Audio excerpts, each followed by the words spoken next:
Assalamualaikum warahmatullahi wabarakatuh. Perkenalkan, nama saya Vera Farida Tunisa, NIM 4304018011169, mahasiswa IAIN Salatiga, Prodi Psikologi Islam.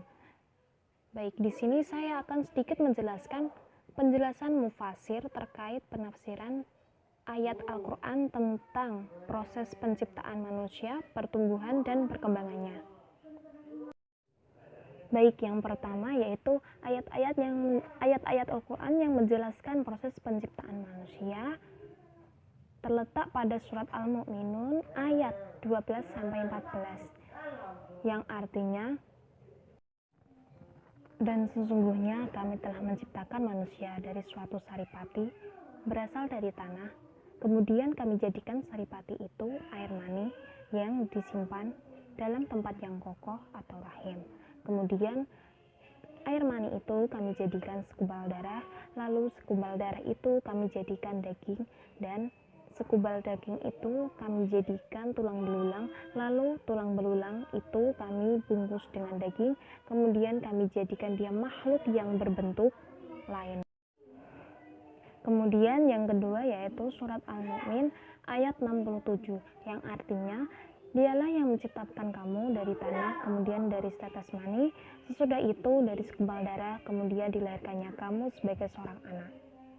Kemudian agar kamu sampai ke masa dewasa, kemudian sampai tua, di antara kamu ada yang diwafatkan sebelum itu.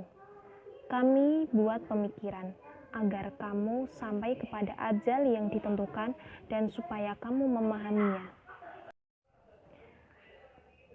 Dari beberapa ahli tafsir menjelaskan bahwa Nabi Adam alaihissalam adalah manusia yang diciptakan oleh Allah dari tanah.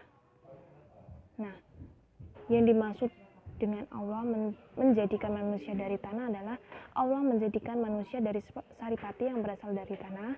Seorang bapak dan ibu memakan makanan yang berasal dari tanah, dari binatang ternak dan tumbuhan-tumbuhan. Binatang ternak memakan tumbuh-tumbuhan dan berkembang dengan menggunakan zat-zat yang berasal dari tanah. Nah, makanan yang dimakan oleh ibu dan bapak itu merupakan sumber terbentuknya sel telur dan sel sperma. Sel telur dan sel sperma bertemu di dalam rahim, kemudian menjadi segenggam darah, dan seterusnya hingga melahirkan keturunan. Kemudian yang ketiga yaitu proses penciptaan manusia menurut Tantanwi Jauhari dalam kitabnya Al-Jawahir fi Tafsir Al-Quran Al-Karim mengatakan bahwa manusia atau Adam diciptakan dari saripati yang keruh. Kemudian dijelaskan bahwa manusia itu makan buah-buahan, biji-bijian, dan daging.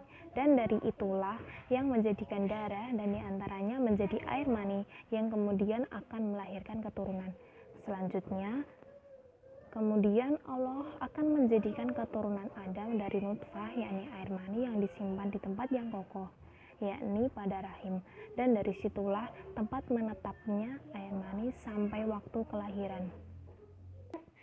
Kata-kata mutiara untuk hari ini, tidak ada satupun musibah atau cobaan yang menimpa seorang muslim berupa duri atau yang semisalnya, melainkan dengan Allah akan mengangkat derajatnya atau menghapus kesalahannya. Hadis riwayat Muslim. Baik, itu tadi sedikit penjelasan dari saya tentang proses penciptaan manusia. Jika ada kekurangan atau kesalahan dalam saya berucap atau berkata, mohon dimaafkan.